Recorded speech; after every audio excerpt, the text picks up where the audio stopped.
खेती के स्वाद विच शामिल मेरे भैन ते भरावो, वाहिगुरू जी का खालसा वाहिगुरू जी की फतेह।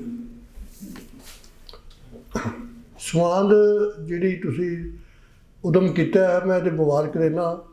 जिवें पिंडां दी सत्थ हुंदी है, इदां इस सत्थ दे विच जिहड़ियां गल्लां होणीआं ने उस कुछ गल निकलेगी तो उस गल ते असर भी होएगा, जरूर होंदा है। क्योंकि मैनूं याद है कि थोड़े दिन ही होए ने, 15 दिन होए ने, केरला सरकार ने एक नवां मॉडल दिता सी जिहदे बारे एक नहीं हज़ारां ही लेख लिखे गए। वो मॉडल उदों पहलों नहीं सी किसी ने उहदे बारे गौर किया। मैं भी उहदे उत्ते एक आर्टिकल लिख दिता 5 नवंबर को छपिया सी अजीत अखबार च। ते मैनूं मेरे ख्याल इन्ने कदे टैलीफोन आए नहीं जिन्हें उस मॉडल बारे आए। इसदा मतलब यह भी लोगों के मनां च असर होया उहदा। सो मैनूं यकीन है कि जिहड़ी समाज दे विचों जिहड़ियां गल्लां निकलणगीआं, बेशक मेरी गल कईयां दे नाल मतलब कईयां नूं ना कबूल होए, कमलजीत सिंह होणां दी गल किसी नूं ना कबूल होए, महकजीत सिंह होणां दी जां टवाना साहब की गल किसी नूं ना कबूल होए, पर कुछ ना कुछ बदलाव दे नाल कुछ ना कुछ विचों चंगियां गल्लां निकलदियां ने। तो बड़ी चंगा उद्यम है। मैं ये बारे इन्होंने बारे मुबारक देना। जी भारत की खेती की समस्या आ, उसकी मेन गल यह है कि सानू मनना पेगा पहले नंबर पर कि भारत एक ओवर पॉपूलेटेड कंट्री है। दुनिया दे विच भारत को सिर्फ 2.4% खेतर आ, तो जदों कि आबादी जी 17.6% है। बहुत 8 गुणा ज़्यादा आबादी वो साधनों तो जी इत्थे सामने जा रही है। उहदे बाद जिहड़ी पंजाब की आबादी है वो तो भी ज़्यादा है। पंजाब को सारे इंडिया का सिर्फ 1.5% खेतर आ, पर पंजाब को सारे इंडिया की कुल आबादी विचों 2.5% आबादी है। या आबादी के पक्ष तो असीं बड़े ओवर बर्डन आ। जदों असीं इहदा मुकाबला दूजे देशों नाल करने आ, अमेरिका नाल करने आ, कैनेडा आस्ट्रेलिया नाल करने आ, तो मुकाबला बनता नहीं। बनता इस करके नहीं कि उन्होंने देशों हार्डली 3% पापूलेशन जी खेतीबाड़ी करती है। साढ़े देश के 60% खेतीबाड़ी च लोग लगे ने। सो ये पर इसके बावजूद उन्होंने विशाल देशों जिथे इन्नी थोड़ी पापूलेशन लगी है, उन्होंने भी खेतीबाड़ी वालों की हालत इन्नी चंगी नहीं, इंडस्ट्री वालों की हालत चंगी है। उहदे कुछ रीजन ने, पर एक गल मैं यकीना कहना, मैं वेख्या भी आ, गया भी हाँ, फिर के भी आया, अध्ययन भी किया जाके। भावें आस्ट्रेलिया तो भावें कैनेडा है, इन्हों तो विशाल कंट्री तो कोई भी नहीं ना दुनिया च। उन्होंने देशों भी गौरमेंट कंसर्नड आ खेतीबाड़ी पूरी कंसर्नड आ। क्योंकि खेतीबाड़ी ने सिर्फ फार्मर का इंटरस्ट नहीं रखना, उन्हें कंज्यूमर का ज़्यादा रखना है। खास करके उन्होंने देशों जिन्होंने 3% लोग खेतीबाड़ी ने, उन्हें 97% का ख्याल रखना है। क्योंकि उस ख्याल को सरकार की मोनीटरिंग के थले रखा जाता है। सरकार ने वह सिस्टम बनाया है। मेरे वीर ने बड़ी सोहनी गल की थी कि सानू ये अंदाज़ा लाना चाहिए कि दालों वास्ते कितनी चाहिए जगह, तो मूंगफली वास्ते कितनी चाहिए, सरों वास्ते कितनी चाहिए। उन्होंने देशों सरकारां ने ये तय किया कि इन्नी मकई चाहिए है, इन्ने आंडे चाहिए ने, इन्ने आलू चाहिए ने, इन्ने फ्रूट चाहिए है। उहदे मतलब सरकारां दी निगरानी च प्राइवेट कंपनियां नाल फार्मर ने कंट्रैक्ट किए हैं, पर उन्होंने ओवरऑल जी निगरानी है वो सरकार की जिम्मेवारी है। ताकि कंज्यूमर तुसीं वेखो, मैं कई बार हैरान होना, अज तो 20 साल पहले भी कनेडा के नॉर्मल वेजिज $3000 सन। अज भी $3000 ही ने नॉर्मल एवरेज। साढ़े अज तो 20 साल पहले जिथे 1000 रुपया तनख्वाह थी, हुण 1 लाख रुपया तनख्वाह है। क्यों? क्योंकि कंज्यूमर का इंटरस्ट नहीं रखा जाता। असीं जो किसानों की गल करने तो एको ही गल करते जी किसान का फायदा है, ये इदां किसान। असीं ये नहीं गल करते कि कंज्यूमर का भी फायदा है। जदों हुण किसान नूं छड्डो तुसीं, चलो जिहड़ा कंज्यूमर जाके 90 रुपये किलो गंढे लैंदा है, तो जे उन्होंने ठीक उस ढंग नाल चलाया हुंदा जिद्दां उन्होंने देशों चलाया जाता है, तो वह गंढे जिहड़े 30-35 रुपये पिछले सालों विकते सन, वो हुण भी विक सकते सन, पर क्योंकि योग पॉलिसी ना रही। सो मेरा कहने का मतलब यह है कि सरकारां नूं खेती 'ਚ इंटरवेंशन करनी पैंदी है, भावें साडी 60% आबादी है तो भावें उन्होंने देशों की 2.5-3% आबादी है, क्योंकि जो वड्डा इंटरस्ट सिर्फ फार्मर का नहीं, वड्डा इंटरस्ट इस कंज्यूमर का है। हुण साडी सिर्फ दुनिया च एक ही देश है इंडिया जिस फूड सिक्योरिटी एक्ट है, हर एक नूं खुराक की सुरक्षा है कि 5 किलो कणक ते 2 किलो चौल जिहड़े ने हर एक नूं फ्री घट कीमत दिते जाणगे, सिर्फ इंडिया च, होर किसी दुनिया के देश च नहीं। जे फार्मर का इंटरस्ट सामने ना रखिया हुंदा तो 67% आबादी नूं किद्दां 100 करोड़ बंदे नूं किद्दां फूड सिक्योरिटी ही दे सकने आ। उस फूड सिक्योरिटी देने वास्ते सरकार नूं इंटरवेंशन करनी पैंदी है तो करनी पैनी है, चाहिदी भी आ। साडी किसानी की जिहड़ी मेन इशू ने जिहदे च किसानी गरीबी चल जा रही है, ये तो पक्की गल है कि दिन ब दिन जोतां दा आकार घट रहा है। इस वेले कुल जिहड़ा जोत दा आकार है वो 2 एकड़ भी नहीं हैगा एवरेज, तो बर्डन उन्ना ही है। 60% वसों जिहड़ी खेतीबाड़ी च लगी है वो हिस्से सिर्फ 14% इनकम आउंदी है, बाकी की जिहड़ी 86% वसों 86% इनकम आ वो 40% के हिस्से आउंदी है। बड़ा ही वड्डा गैप खेती ते नान खेती की आमदन का जिहड़ा पैदा हो गया। रीजन की है? अनएम्पलॉयमेंट है। मैं जिस ने बड़ी सोहनी गल की सी ग्रीन रेवोल्यूशन बारे, शुरुआत किदां हुई। उस वेले असीं वो समा वेखिआ है कि कणक बाहरों आउंदी सी, लाल जी कणक हुंदी सी तो बड़ी महंगी आउंदी सी। वो इंडिया की कोई प्लैनट कामयाब नहीं सी हुंदी, जिन्ना पैसा सी वो सारा खर्च हो जाता सी कणक की ईजाद ते, चौलों की ईजाद ते। ग्रीन रेवोल्यूशन आया, ग्रीन रेवोल्यूशन नवीं खादां आईयां, बीज आए, कर्जा आया, ट्यूबवैल लगे, इलैक्ट्रिसिटी वधी, पर सब तो ज़्यादा असर होया स्टेट प्रोक्योरमेंट का, सरकार की खरीद पॉलिसी का असर होया। क्योंकि ये जिहड़ियां खादां ने, ये जिहड़ा पानी आ या बिजली आ, ये तो बाकी फसलों को भी मिलता सी, ये दालों नूं भी, तेल नूं भी मिलता सी, तेल के बीजां नूं। पर सिर्फ कणक के झोने ते क्यों असर होया? क्योंकि कणक की झोना सरकार खरीदी सी, मंडी और इंश्योरेंस मंडी सी, ये होर किसी नूं नहीं सी। दिन ब दिन अज तो 3 साल पहलों 28 लाख हैक्टर के उत्ते झोना बीजिया जाता सी। गौरमेंट ने कोशिश की, एक ईवन बजट ही पैसे रखे कि डाइवर्सिफिकेशन कराई जाएगी, पर ये बावजूद भी हुण इस साल 31 लाख हैक्टर के उत्ते कोई 75 लाख एकड़ के उत्ते झोना बीजिया गया। जे इहदे विचों अद्धा एरिया दालां ते तेलां दे बीज ते लाता जाए तो हिंदुस्तान की जिहड़ी तेलां दे बीजां की ईजाद आ, जिहड़ी दालां की ईजाद आ, बिल्कुल खत्म हो सकती है, पर हो नहीं रही। वो कुछ रीजन ने, मैं वो भी आवांगा। स्टेट ट्रेडिंग जिहड़ी है उहदे च की हुंदा है कि सरकार जो फसल आउंदी है आप खरीददी है कि असीं इस कीमत पर खरीदांगे कणक, तो असीं इस कीमत पर झोना खरीदांगे।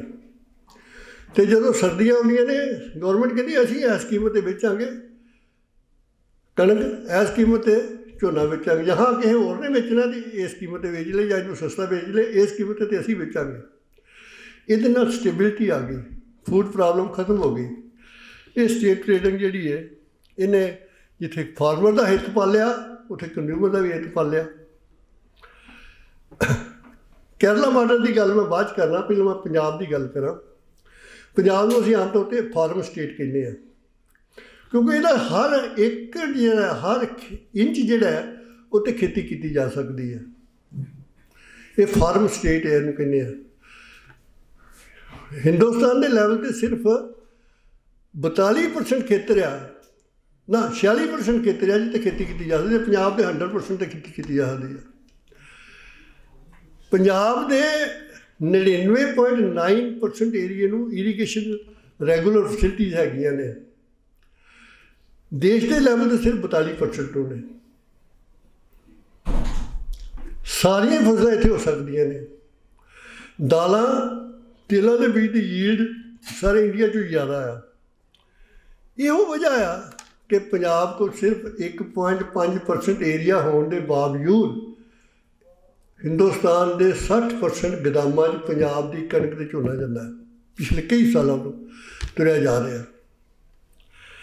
जिन्नी इंडिया टोटल चौल प्रोडक्शन होंदी है वो 2.5% कल्ले पंजाब च होंदा है। नहीं सॉरी 11% कल्ले पंजाब च होंदा है। 19% कणक कल्ले पंजाब च होंदी है। 5% काटन कल्ले पंजाब च होंदी है।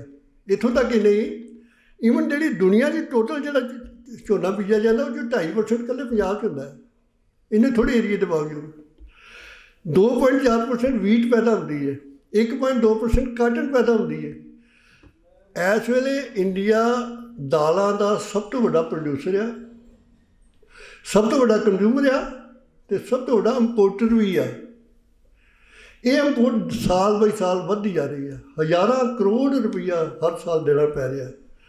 ਜਦੋਂ कि मैं जिस तरह बेनती की कि जे अद्धा एरिया झोने थोड़ा कढ़ लिया जाए तो वो उत्ते तुसीं दालां ते तेलां दे बीज ला दिओ तो ये सारी प्रॉब्लम दूर हो सकती है। पर ये नहीं हो सकता। उसकी वजह यह है कि गवर्नमेंट 23 फसलों की, सेंट्रल गवर्नमेंट 23 फसलों की मिनीमम सपोर्ट प्राइस अनाउंस करती है हर साल, पर खरीददी सिर्फ कणक ते झोना। वो भी हर स्टेट च नहीं, सिर्फ 3-4 स्टेटां च, बाकी स्टेटां च नहीं खरीददी क्योंकि उत्थे सरपलस आ, सॉरी डेफिसिट आ। पंजाब हरियाणे च क्यों खरीदी है? क्योंकि इत्थे सरपलस आ। पर यह पॉलिसी जिहड़ी है इनू बदलना पैना है। ये पॉलिसी ना बदलिया सस्टेनेबल एग्रीकल्चर जिहड़ी वो नहीं रह सकती। केरला मॉडल की अडॉप्ट किया है जिसकी चर्चा हो रही है सारी दुनिया च, जिहड़ा पंजाब नूं अडॉप्ट करना चाहिए। केरला ने 10 नवीं 16 सब्जियां, क्योंकि सब्जियां भी पार्ट ने फूड का, सिर्फ कणक चौल तो आटा ही पार्ट नहीं ना, सब्जियां भी पार्ट है।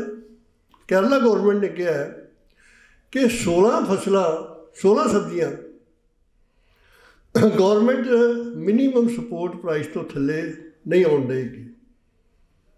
वो वास्ते उन्होंने मैकेनिज्म की अडॉप्ट किया, क्योंकि इदा के सारे गन्ने बीजते हैं सारी स्टेट, सारी स्टेट के लसन ही बीजते हैं, सारी स्टेट कद्दू भी बीजते हैं। इदा नहीं, उन्हें बड़ा सोहना मैकेनिज्म अडॉप्ट किया जोड़ा वर्थ अडॉप्टिंग है। उन्हें कहा कि फार्मर को रजिस्टर करना पड़ेगा कि उन्हें सब्जियां बेचनिया ने या सरकार वो सब्जियां खरीद ले। एक किसान 2 एकड़ तो बाद सब्जियां नहीं ला सकता। ये सरकार की मर्जी है कि वो किन्ने किसान रजिस्टर कर दिए ताकि ओवर प्रोडक्शन भी ना हो जाए तो अंडर प्रोडक्शन भी ना हो जाए। अच्छा, वो बाद 2 पॉलिसियां होंदियां ने। एक तो प्रोक्योरमेंट पॉलिसी है, जिदा पंजाब च कणक ते झोना गवर्नमेंट कहती कि यह मिनीमम सपोर्ट असीं खरीदा, गवर्नमेंट का वादा खरीदेगा। एक स्टेट इंटरवेंशन होंदी है मार्केट प्राइस, स्टेट इंटरवीन करती है, जिदा कई बार आलू खरीद लेंदी गवर्नमेंट, ਜਾਂ जिस तरह गंढे खरीद लेंदी ਜਾਂ गंढिਆਂ ਨੂੰ इंपोर्ट कर लेना ਜਾਂ एक्सपोर्ट कर लेना, इनू स्टेट इंटरवेंशन कहते हैं।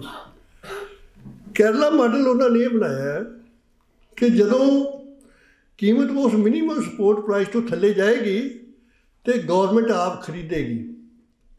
वो वास्ते गवर्नमेंट प्रोसैसिंग कराएगी, प्रोसैसिंग यूनिट लाएगी, स्टोरेज की फैसिलिटी पैदा करेगी। इस तो अलावा एक होर सिस्टम होता है जिन्होंने उन्होंने तो अडॉप्ट नहीं किया, जो पंजाब च अडॉप्ट किया जा सकता है। जिदा कई एरिए कपाह ज़्यादा है, किसी एरिए गन्ना ज़्यादा है, किसी एरिए नाखां के बाग ज़्यादा ने। जोनल सिस्टम बन सकता है, एक जोन बन जाए कि इस जोन के विचों इस मंडियां यह चीज़ खरीदी जाएगी, इस जोन चों यह चीज़ खरीदी जाएगी। ਉਹਦੇ ਨਾਲ ओवर प्रोडक्शन ये नहीं पॉसीबल हो सकता कि गवर्नमेंट 5000 चीज़ां खरीद ले, संभव नहीं है। आप we should give the practical shape, ये संभव नहीं। पर जिहड़ियां जरूरी चीज़ां ने, जिन्हां चीज़ां की असीं इंपोर्ट कर रहे हैं, पिछले 2017 च 2800 करोड़ रुपये के गंढे बंगलादेश सलोन इधर भेजे, तो पिछले साल भी इंपोर्ट किए तो इस साल भी इंपोर्ट किए। इसका रीजन की है कि साढ़े कोई रैगूलर इहदी पॉलिसी नहीं हैगी। सो खेती नूं सस्टेनेबल करने की खातिर बड़ी जरूरत है कि स्टेट की इंटरवेंशन लगातार जारी रहे, स्टेट इंटरवेंशन करे तो वो वास्ते योग मॉडल बनाए, ना प्रोडक्शन वध होए ना प्रोडक्शन घट होए, फार्मर की इनकम बनी रहे। एक नवीं चीज़ जी गल बाहरले देशों नाल ही मुकाबला करने जोड़ा साडे नहीं संभव हैगा, वो ये है कि जो ये जिन्ने भी देश ने दुनिया के, जर्मनी, फ्रांस, सारे ये सारे एग्रीकल्चर कंट्री सन। अज तो 100 साल 150 साल पहले सारे एग्रीकल्चर कंट्री सन, कोई भी इंडस्ट्रीयल कंट्री नहीं सी। एग्रीकल्चर डिवेलपमेंट जो शुरू हुई है उन्हें उत्साह दिता इंडस्ट्रीयल डिवेलपमेंट में। असीं पढ़ते होंदे सां कि जिहड़ी इंडस्ट्रीयल रेवोल्यूशन होया इंग्लैंड का, अग्रेरियन रेवोल्यूशन तो बाद होया। अग्रेरियन रेवोल्यूशन ने इंस्पायर किया कि इंडस्ट्रीयल रेवोल्यूशन होए। फिर होया कि जिहड़ी पापूलेशन सी उन्हां देशां 90-80-95% पापूलेशन जिद्दां साडे देश 'च सी खेती ते लगी सी। हौली हौली खेती तो पापूलेशन शिफ्ट होनी शुरू हो गई, वो इंडस्ट्री वाल ते होरनां पेशिਆਂ वाल लगनी शुरू हो गई। पर इंडिया जिद्दां नहीं होया। इंडिया 'च पापूलेशन अगे तो सगों वध गई। रीजन सी कि 1947 भावें 75% पापूलेशन एग्रीकल्चर च लगी सी, इस वे 60% है, पर अगे नालों 3 गुणा ज़्यादा, क्योंकि पापूलेशन च वाधा हो गया, एब्सोल्यूट पापूलेशन वध गई। उन्हें साइज ऑफ जिहड़ा होल्डिंग सी उन्होंने बिल्कुल छोटा कर दिता। अच्छा, उहदे च पापूलेशन शिफ्ट होनी चाहिए है। किसी हाउस होल्ड की तुसीं किसी घर नूं वेख लो, आपां प्रैक्टिकल पिंडां दे रहण वाले बंदे आ, जिहड़े घर का एक आदमी खेतीबाड़ी के नाल नाल नौकरी करता है, ठेकेदारी करता है, दुकान चलाउंदा है, वो सुख है, वो तो कर्जा भी नहीं, उसकी खेती भी चंगी है। खेतीबाड़ी चों पापूलेशन को शिफ्ट करना चाहिए, कोई माड़ी गल नहीं होनी चाहिए जे इनू असीं ज़्यादा सस्टेनेबल तो प्रॉफिटेबल रखना है। सैकेंडली जिहड़ा फार्मर है, क्योंकि होल्डिंग छोटियां ने, उपज थोड़ी है, फार्मर का शेयर किद्दां बनाउणा है उस उपज दे विच। मेरे वीर दस रहा सी फार्म प्रोड्यूसर कंपनी बड़ा सोहना अल्टरनेटिव है, पर इहदे तो भी चंगा एक होर अल्टरनेटिव है जिहड़ा मेरी राय है। देखो, पंजाब गौरमेंट ने या इंडियन गौरमेंट ने कोऑपरेटिव फार्मिंग को बड़ा इनकरेज किया, कर्जा बड़ा दिता, सबसिडी बड़ी दी, बड़ा पंजाब दे विच घੱਟੋ घੱਟ 40,000 जाइंट फार्मिंग सोसाइटियां बन गई 1950-55 इस वे एक भी नहीं, नॉट ईवन ए सिंगल नहीं हैगी। पंजाब दे विच कोई 100 एग्रीकल्चर मार्केटिंग एंड प्रोसैसिंग सोसाइटियां बन गई, इस वे एक भी वर्किंग च नहीं हैगी। इदां ही होर फार्मां बनियां, पर पंजाब दे विच इंडिया दे विच भी डेयरी कोऑपरेटिव बड़ा सफल मॉडल होया। भावें किसान नूं 6 महीनों बाद 150 रुपया ही मिलता बोनस का, पर कहते अज बोनस मिलना, अज नहीं मैं जाना, मैंने बोनस लैन देन आना उस आदमी ने, मुलाजम ने, उन्होंने इंटरस्ट है। इस करके प्रोडक्ट बेस्ड कोऑपरेटिव का बड़ा स्कोप है। कोऑपरेटिव जनरल ना बने, जॉइंट फार्मिंग सोसाइटी छड्डो फेल हो चुकी है, मार्केट प्रोसैसिंग सोसाइटियां फेल हो जानियां, पर जी चीज़ सफल हुई है मिल्क की, कला फार्मर कोई भी एक्सपोर्ट नहीं कर सकता, भावें कितना भी डेयरी फार्मर होए। तो जी मिल्क फैक्ट्री ज्वाइन करने नाल वो शेयर होल्डर है, जी डेयरी प्रोडक्ट्स एक्सपोर्ट हो रही हैं वो शेयर होल्डर है। पंजाब कल्ली स्टेट है जी हर साल 30,000 करोड़ रुपये की बासमती एक्सपोर्ट करती है। 80% हिस्सा पंजाब का बासमती एक्सपोर्ट से। पर मैनू दसो फार्मर का की हिस्सा है? जीरो। फार्मर का कोई हिस्सा नहीं। वो हिस्सा कितना बनाया जाए? वो दो गल्लां ने, जां फार्म प्रोड्यूसर कंपनी बने, फार्मर भावें 50-60 एकड़ का फार्मर आ, भावें वो 50-60 एकड़ का फार्मर भी होए, इतों वड्डा तो है ही नहीं कोई, वो एक्सपोर्ट नहीं कर सकता।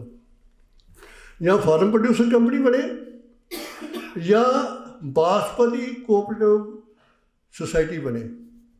इस तरह सब्जियां दी बन फार्मर हम ये हो नहीं सकता भी 50 एकड़ का फार्मर है वो शाम को छाबड़ी ला के बह जाएगा, पॉसीबल नहीं है, प्रैक्टिकेबल भी नहीं है। पर जो कोऑपरेटिव जो हिस्सा बन जाएगा ਉਹਦਾ ਕੰਜ਼ਿਊਮਰ ਨੂੰ ਵੀ ਫਾਇਦਾ, ਉਹਦਾ ਫਾਰਮਰ ਨੂੰ ਵੀ ਫਾਇਦਾ। ਇਹ ਚੀਜ਼ਾਂ ਜਿਹੜੀਆਂ ਤੁਸੀਂ ਮੈਨੂੰ ਇੱਕੋ ਹੀ ਦੱਸੋ, ਕਦੀ ਕੀਮਤਾਂ ਵੱਧ ਜਾਣ, ਕਦੀ ਕੀਮਤਾਂ ਘੱਟ ਜਾਣ, ਕਦੀ ਕਿਸੇ ਵਪਾਰੀ ਨੂੰ ਘਾਟਾ ਪਿਆ ਅੱਜ ਤੱਕ? ਐਗਰੀਕਲਚਰ ਪ੍ਰੋਡਕਟਸ ਦੇ ਕਿਸੇ ਵਪਾਰੀ ਨੂੰ ਅੱਜ ਤੱਕ ਘਾਟਾ ਨਹੀਂ ਪਿਆ। ਘਾਟਾ ਪਿਆ ਤਾਂ ਫਾਰਮਰ ਨੂੰ ਹੀ ਪਿਆ, ਕਿਉਂਕਿ ਉਹਦਾ ਹਿੱਸਾ ਹੈ ਨਹੀਂ ਵਿੱਚ, ਉਹ ਹਿੱਸਾ ਬਣਾਇਆ ਜਾਏ। ਟਵਾਣਾ ਸਾਹਿਬ ਨੇ ਬੜੀਆਂ ਸੋਹਣੀਆਂ ਗੱਲਾਂ ਕੀਤੀਆਂ ਨੇ ਇਹਦੇ ਬਾਰੇ, ਆਰਗੈਨਿਕ ਫਾਰਮਿੰਗ ਬਾਰੇ। ਤੋਂ 5-7 ਸਾਲ ਪਹਿਲਾਂ ਮੇਰੇ ਕੋਲ ਇੱਕ ਐਗਰੀਕਲਚਰ ਆਰਗੈਨਿਕ ਫਾਰਮਿੰਗ ਦਾ ਪ੍ਰੋਜੈਕਟ ਸੀ, ਮੈਨੂੰ ਸੈਂਟਰ ਗੌਰਮੈਂਟ ਨੇ ਦਿੱਤਾ ਸੀ ਕਿ ਪੰਜਾਬ ਪੰਜਾਬ 'ਚ ਸਟੱਡੀ ਕਰੀਏ ਕਿ ਆਰਗੈਨਿਕ ਫਾਰਮਿੰਗ ਦੀ ਅਤੇ ਜਿਹੜੀ ਕਨਵੈਨਸ਼ਨਲ ਫਾਰਮਿੰਗ ਆ, ਇਹਨਾਂ ਦੀ ਯੀਲਡ ਦਾ ਅਤੇ ਆਮਦਨ ਦਾ ਅਤੇ ਇੰਪਲਾਇਮੈਂਟ ਦਾ ਕਿੰਨਾ ਫਰਕ ਆ। ਇਹ ਸੱਚਾਈ ਆ ਕਿ ਆਰਗੈਨਿਕ ਫਾਰਮਿੰਗ 'ਚ ਕੰਮ ਜ਼ਿਆਦਾ ਹੈ, ਪਰ ਜ਼ਿਆਦਾ ਫਾਰਮਰ ਨੇ ਜੁਆਇਨ ਕੀਤਾ। ਇਸ ਸਾਲ ਆਰਗੈਨਿਕ ਫਾਰਮਿੰਗ ਅਡਾਪਟ ਕੀਤੀ, ਅਗਲੇ ਸਾਲ ਛੱਡ ਦਿੱਤੀ, ਲਗਾਤਾਰ ਨਹੀਂ ਚੱਲੇ। ਕੁਝ ਮੈਂ ਫਾਰਮਰ ਵੇਖੇ ਬੜੇ ਸਫਲ ਹੋਏ। ਮੈਂ ਇੱਕ ਫਾਰਮ 'ਤੇ ਗਿਆ ਜਲੰਧਰ ਜ਼ਿਲ੍ਹੇ 'ਚ, ਅਤੇ ਉੱਥੇ ਜਿਵੇਂ ਏਡੀ ਏਡੀਆਂ ਢੇਮਾਂ ਪਈਆਂ ਹੁੰਦੀਆਂ ਨੇ, ਏਡੇ ਏਡੇ ਆਲੂ ਪਏ, ਢੇਰ ਲੱਗਾ। ਗੱਲਾਂ ਮੈਂ ਵੇਖਿਆ ਕੋਠੇ ਜਿੱਦਾਂ, ਆਰਗੈਨਿਕ ਫਾਰਮਿੰਗ ਸੀ। ਮੈਂ ਗਿਆ, ਉਹਨੂੰ ਪੁੱਛਿਆ, ਚਾਹ ਪਿਆਈ, ਸਰਦੀਆਂ ਦਾ ਦਿਨ ਸੀ। ਕਹਿੰਦੇ ਜੀ ਇਹਦਾ ਰਾਜ ਆ, ਆਓ ਤੁਹਾਨੂੰ ਵਿਖਾਈਏ। ਉੱਠ ਕੇ ਮੈਨੂੰ ਬਾਹਰ ਲੈ ਗਏ, ਇੱਕ ਮੁਰਗੀਆਂ ਦੀਆਂ ਬਿੱਠਾਂ ਦਾ ਢੇਰ ਲੱਗਾ ਸੀ। ਕਹਿੰਦੇ ਜੀ ਇਹਨਾਂ ਫਸਲਾਂ ਦਾ ਆਹ ਰਾਜ ਆ, ਅਸੀਂ ਇੱਕ ਪੈਸੇ ਦੀ ਖਾਦ ਨਹੀਂ ਪਾਉਂਦੇ। ਮੈਂ ਡਾਇਰੈਕਟਰ ਐਗਰੀਕਲਚਰ ਸੀ ਗਿੱਲ, ਲੁਧਿਆਣਾ ਯੂਨੀਵਰਸਿਟੀ 'ਚ, ਮੇਰਾ ਸਟੂਡੈਂਟ ਵੀ ਸੀ। ਮੈਂ ਉਹਨੂੰ ਕਿਹਾ, ਮੈਂ ਕਿਹਾ ਗਿੱਲ ਸਾਹਿਬ ਗੱਲ ਸੁਣੋ, ਤੁਸੀਂ ਇਹ ਕਿਉਂ ਨਹੀਂ ਪ੍ਰਮੋਟ ਕਰਦੇ? ਕਹਿੰਦੇ ਉਹਨਾਂ ਸਰ ਇਹ ਤਾਂ ਫਿਰ ਆਰਗੈਨਿਕ ਫਾਰਮਿੰਗ ਹੀ ਨਾ ਰਹਿ ਗਈ, ਇਹ ਤਾਂ ਆਰਗੈਨਿਕ ਫਾਰਮਿੰਗ ਹੀ ਨਹੀਂ ਰਹਿ ਜਾਂਦੀ। ਮੈਂ ਕਿਹਾ ਯਾਰ 6 ਮਹੀਨੇ ਬਿੱਠਾਂ ਬਾਹਰ ਪਈਆਂ ਰਹੀਆਂ, ਮੀਂਹ ਪਏ, ਹਵਾ ਉੱਡਦੀ ਰਹੀ, ਉਹ ਅਜੇ ਤੱਕ ਤੱਤ ਪਏ ਨੇ ਉਹ ਟੀਕਿਆਂ ਦੇ। ਮਿਸਕਨਸੈਪਸ਼ਨਸ ਬੜੀਆਂ ਨੇ। ਹੁਣ ਜਿਸ ਤਰ੍ਹਾਂ ਟਵਾਣਾ ਸਾਹਿਬ ਨੇ ਗੱਲ ਕੀਤੀ, ਇੱਕ ਕੁਦਰਤੀ ਫਾਰਮਿੰਗ ਹੈ, ਜਿੱਦਾਂ ਪਿੰਗਲਵਾੜਾ ਫਾਰਮ ਕਰ ਰਿਹਾ, ਬੜਾ ਸੋਹਣਾ ਕਰ ਰਿਹਾ, ਬੜੀ ਵੱਡੀ ਯੀਲਡ ਲੈ ਰਹੇ ਨੇ। 21 ਏਕੜ ਦੇ ਵਿੱਚ 6 ਫਸਲਾਂ ਲੈ ਰਹੇ ਨੇ। ਮੈਂ ਆਪ ਵੇਖ ਕੇ ਆਇਆ, ਬਹੁਤ ਵਧੀਆ ਕੰਮ ਹੈ। ਪਰ ਉਹਦੇ ਨਾਲ ਇੱਕ ਹੁੰਦੀ ਹੈ, ਉਹਨੂੰ ਕਹਿੰਦੇ ਨੇ ਆਰਗੈਨਿਕ ਫਾਰਮਿੰਗ। ਇੱਕ ਆਰਗੈਨਿਕ ਜਿਹਨੂੰ ਜੈਵਿਕ ਖੇਤੀ ਕਹਿੰਦੇ ਆ, ਇੱਕ ਕੁਦਰਤੀ ਫਾਰਮ ਨੈਚੁਰਲ ਫਾਰਮਿੰਗ, ਅਤੇ ਇੱਕ ਕਨਵੈਨਸ਼ਨਲ ਫਾਰਮਿੰਗ ਜਿਹੜੀ ਕੈਮੀਕਲ ਬੇਸਡ ਆ। ਇਹ ਪੱਕੀ ਗੱਲ ਹੈ ਕਿ ਕੈਮੀਕਲ ਪਾਸਟ ਜਿਹੜੀ ਫਾਰਮਿੰਗ ਹੈ ਸਸਟੇਨੇਬਲ ਨਹੀਂ ਹੈਗੀ, ਇਹ 100 ਸਾਲ ਨਹੀਂ ਹੈਗੀ, ਇਹ ਖਤਮ ਹੋਣੀ ਹੈ। ਇਸ ਸਾਲ 6 ਬੋਰੀਆਂ ਪਾਈਆਂ, ਅਗਲੇ ਸਾਲ 7 ਪਾਵਾਂਗੇ, ਅਗਲੇ ਸਾਲ 8 ਪਾਵਾਂਗੇ। ਉਹ ਜਿਹੜੀਆਂ ਪਾਵਾਂਗੇ ਕੈਮੀਕਲ, ਉਹ ਪਹਿਲੋਂ ਹਵਾ 'ਚ ਜਾਣਗੇ, ਪਾਣੀ 'ਚ ਜਾਣਗੇ, ਖੁਰਾਕ 'ਚ ਜਾਣਗੇ, ਧਰਤੀ 'ਚ ਜਾਣਗੇ, ਅਤੇ ਫਿਰ ਇਹਦਾ ਐਂਡ ਕਿੱਥੇ ਹੋਏਗਾ? ਫਿਰ ਇਹ ਬੋਰੀਆਂ ਵਧਾਈ ਜਾਵਾਂਗੇ, ਕਾਸਟ ਵੱਧ। ਇਸ ਕਰਕੇ 100 ਸਾਲ ਨਹੀਂ ਹੈਗੀ। 100 ਸਾਲ ਤਾਂ ਕੁਦਰਤੀ ਖੇਤੀ ਆ। ਪਰ ਮੈਂ ਆਪਣੇ ਵੀਰਾਂ ਨੂੰ ਜਿਹੜੇ ਜਿਹੜੇ ਕੁਦਰਤੀ ਫਾਰਮ 'ਚ ਲੱਗੇ ਨੇ ਜਾਂ ਆਰਗੈਨਿਕ, ਮੈਂ ਕਹਾਂਗਾ ਆਹ ਜਿਹੜੀਆਂ ਮਿਸਕਨਸੈਪਸ਼ਨ ਨੇ, ਇਹਨਾਂ ਨੂੰ ਜ਼ਰੂਰ ਦੂਰ ਕਰੋ। ਵੀ ਕੀ ਮੁਰਗੀ ਦੀਆਂ, ਹਾਂ ਮੈਨੂੰ ਸੱਚ ਗਿੱਲ ਸਾਹਿਬ ਨੇ ਦੱਸਿਆ, ਡਾਇਰੈਕਟਰ ਸਾਹਿਬ ਨੇ, ਕਿ ਅਸੀਂ ਕੁਛ ਸਮਾਂ ਪਹਿਲੋਂ ਜਿਹੜੇ ਮੱਝਾਂ ਦਾ ਗੋਹਾ ਆ ਜਿਹਨਾਂ ਨੂੰ ਟੀਕੇ ਲੱਗਦੇ ਸਨ, ਉਹ ਵੀ ਆਰਗੈਨਿਕ ਫਾਰਮਿੰਗ 'ਚ ਨਹੀਂ ਸਨ ਗਿਣਦੇ। ਇਹਦੀ ਮੇਰੇ ਖਿਆਲ ਮੇਰੀ ਓਪੀਨੀਅਨ ਗਲਤ ਹੋ ਸਕਦੀ ਆ। ਇੱਕ ਕੈਮੀਕਲ ਬੇਸਡ ਫਾਰਮਿੰਗ ਹੋਏ, ਇੱਕ ਆਰਗੈਨਿਕ ਫਾਰਮਿੰਗ ਹੋਏ, ਜਾਂ ਨੈਚੁਰਲ ਫਾਰਮਿੰਗ ਹੋਏ। ਜਦੋਂ ਅਸੀਂ ਕੈਮੀਕਲ ਪਾਉਣਾ ਹੀ ਨਹੀਂ, ਅਤੇ ਜੇ ਅਸੀਂ ਆਰਗੈਨਿਕ ਖਾਦਾਂ ਪਾ ਲਈਆਂ, ਅਤੇ ਉਹਨਾਂ ਨੂੰ ਵੀ ਆਰਗੈਨਿਕ ਜਾਂ ਕੁਦਰਤੀ ਖੇਤੀ 'ਚ ਗਿਣਨਾ ਚਾਹੀਦਾ। ਜੇ ਆਪਾਂ ਇੱਦਾਂ ਦੀਆਂ ਮਿਸਕਨਸੈਪਸ਼ਨ ਜਾਰੀ ਰੱਖਾਂਗੇ, ਅਤੇ ਉਹਦੇ ਨਾਲ ਅਸੀਂ ਕਿਸੇ ਪਾਸੇ ਨਹੀਂ ਲੱਗਾਂਗੇ, ਸਾਡਾ ਹੱਲ ਨਹੀਂ ਹੋਏਗਾ। ਸ਼ੇਅਰ ਆਫ ਦਾ ਜਿਹੜਾ ਸ਼ੇਅਰ ਵਧਾਉਣ ਦੀ ਗੱਲ ਆ ਫਾਰਮਰ ਦੀ, ਉਹਦੇ ਵਾਸਤੇ ਜੇ ਕੇਰਲਾ ਦਾ ਮਾਡਲ ਜਾਂ ਪੰਜਾਬ ਗੌਰਮੈਂਟ ਵਾਸਤੇ ਕੋਈ ਏਡੀ ਵੱਡੀ ਔਖੀ ਗੱਲ ਨਹੀਂ ਹੈਗੀ, ਕਿ ਉਹ 5-7 ਸਬਜ਼ੀਆਂ ਨੂੰ ਉਹਨਾਂ ਖਰੀਦਣੀਆਂ ਵੀ ਨਹੀਂ। ਇਹ ਇੰਸ਼ੋਰੈਂਸ ਦੇ ਕਿ ਜੇ ਕੀਮਤਾਂ ਥੱਲੇ ਆ ਗਈਆਂ ਤਾਂ ਅਸੀਂ ਖਰੀਦਾਂਗੇ, ਕਿਉਂਕਿ ਗੌਰਮੈਂਟ ਵਾਸਤੇ ਪ੍ਰੋਸੈਸਿੰਗ ਯੂਨਿਟ ਲਾਉਣਾ, ਜੂਸ ਦਾ ਯੂਨਿਟ ਲਾਉਣਾ, ਜੈਮ ਦਾ ਯੂਨਿਟ ਲਾਉਣਾ, ਅਚਾਰਾਂ ਦਾ ਯੂਨਿਟ ਲਾਉਣਾ ਵੀ ਇੰਨੀ ਔਖੀ ਗੱਲ ਨਹੀਂ। ਐਕਸਪੋਰਟ ਕਰਨੀ, Punjab state agri export corporation ਆ। ਮੇਰਾ ਨਹੀਂ ਖਿਆਲ ਇੱਕ ਪੈਸੇ ਦਾ ਵੀ ਆਰਡਰ ਪਿਛਲੇ 10 ਸਾਲਾਂ 'ਚ ਲਿਆਂਦਾ ਹੋਇਆ ਉਹਨਾਂ ਨੇ। ਉਹਨਾਂ ਦੀ ਡਿਊਟੀ ਆ ਕਿ ਬਾਹਰੋਂ ਆਰਡਰ ਪ੍ਰਕਿਓਰ ਕਰੋ, ਆਪਣੇ ਫਾਰਮਰ ਨੂੰ ਦਿਓ, ਜਿੱਦਾਂ ਅਪੀਡਾ ਕਰ ਰਹੀ ਆ ਦਿੱਲੀ 'ਚ, ਅਤੇ ਉਹਦੇ ਨਾਲ ਤੁਸੀਂ ਜਿਹੜਾ ਸ਼ੇਅਰ ਆ ਇਹਨੂੰ ਵਧਾ ਸਕਦੇ ਹੋ। ਸੋ ਸਸਟੇਨੇਬਲ ਐਗਰੀਕਲਚਰ ਵਾਸਤੇ ਇਹ ਬੜੀ ਜ਼ਰੂਰੀ ਆ ਕਿ ਮੌਜੂਦਾ ਮਾਡਲ ਨੂੰ ਚੇਂਜ ਕੀਤਾ ਜਾਏ। ਹੋਰ ਫਸਲਾਂ ਦੀ ਖਰੀਦ ਨੂੰ ਯਕੀਨੀ ਬਣਾਇਆ ਜਾਏ। ਉਹ ਤਜਰਬਾ ਜਿਹੜਾ ਟੈਸਟ ਹੋਇਆ ਆ, ਜਿਹੜਾ ਪ੍ਰੂਫ ਸਾਬਤ ਹੋ ਚੁੱਕਾ ਆ ਕਿ ਲੋਕ ਨਹੀਂ ਬੀਜਦੇ ਭਾਵੇਂ ਜਿੰਨੀ ਮਰਜ਼ੀ ਕੀ ਹੁਣ ਕਿ ਮਕਈ ਗੌਰਮੈਂਟ ਨੇ 1800 ਰੁਪਈਏ ਫਿਕਸ ਕੀਤੀ ਆ, 900 ਰੁਪਈਏ ਵਿਕੀ ਆ। ਜਿੰਨਾ ਚਿਰ ਗੌਰਮੈਂਟ ਆਪ ਨਹੀਂ ਖਰੀਦਦੀ ਜਾਂ ਇਹ ਅਸ਼ੋਰੈਂਸ ਨਹੀਂ ਦਿੰਦੀ ਕਿ ਅਸੀਂ ਖਰੀਦਾਂਗੇ ਜਾਂ ਅਸੀਂ ਇਹ ਕੀਮਤ ਥੱਲੇ ਨਹੀਂ ਆਉਣ ਦਿਆਂਗੇ, ਉਹਨਾਂ ਚਿਰ ਤੱਕ ਹੋਰ ਫਸਲਾਂ ਨਹੀਂ ਆਉਣੀਆਂ। ਹੁਣ ਅੱਜ ਕੱਲ੍ਹ ਕੰਮ ਕਿੰਨਾ ਆ, ਸੋਇੰਗ ਅਤੇ ਹਾਰਵੈਸਟਿੰਗ ਦਾ ਇੱਕ ਵੀ 30 ਦਿਨ ਦਾ ਕੰਮ ਨਹੀਂ ਹੈਗਾ ਦੋਵਾਂ ਫਸਲਾਂ ਦਾ। ਬਾਕੀ 320 ਦਿਨ ਫਾਰਮਰ ਵਿਹਲਾ ਆ। ਜਦੋਂ ਕੰਮ ਹੀ ਨਹੀਂ, ਕੋਈ ਪ੍ਰੋਡਕਸ਼ਨ ਹੀ ਨਹੀਂ, ਅਤੇ ਆਮਦਨ ਵੀ ਕਿੱਥੋਂ ਆਉਣੀ ਆ। ਸੋ ਡਾਈਵਰਸੀਫਿਕੇਸ਼ਨ ਤਾਂ ਹੋ ਸਕਦੀ ਆ ਜੇ ਮੰਡੀਕਰਨ ਦਾ ਯਕੀਨੀਕਰਨ ਆ। ਅਤੇ ਜਿਹੜਾ ਮੰਡੀਕਰਨ ਦਾ ਯਕੀਨੀਕਰਨ ਆ, ਉਹਦੇ ਨਾਲ ਜਿੱਥੇ ਡਾਈਵਰਸੀਫਿਕੇਸ਼ਨ ਵਧਣੀ ਹੈ ਉੱਥੇ ਕੰਮ ਵਧਣਾ ਹੈ, ਉੱਥੇ ਆਮਦਨ ਵਧਣੀ ਹੈ, ਉੱਥੇ ਇੰਪੋਰਟ ਦਾ ਖਰਚਾ ਘਟਣਾ ਹੈ, ਉੱਥੇ ਐਕਸਪੋਰਟ ਵਧਣੀ ਹੈ। ਸੋ ਇਹਨਾਂ ਗੱਲਾਂ ਦਾ ਜਿਹੜਾ ਇੰਪੈਕਟ ਆ ਉਹ ਸਾਰੇ ਸੁਸਾਇਟੀ 'ਤੇ, ਨਿਰੇ ਫਾਰਮਰ 'ਤੇ ਨਹੀਂ, ਕੰਜ਼ਿਊਮਰ 'ਤੇ ਵੀ ਪੈਣਾ ਹੈ। ਸੋ ਮੇਰੀ ਇਹ ਇੰਨੀਆਂ ਬੇਨਤੀਆਂ ਨੇ। ਬਹੁਤ ਬਹੁਤ ਧੰਨਵਾਦ।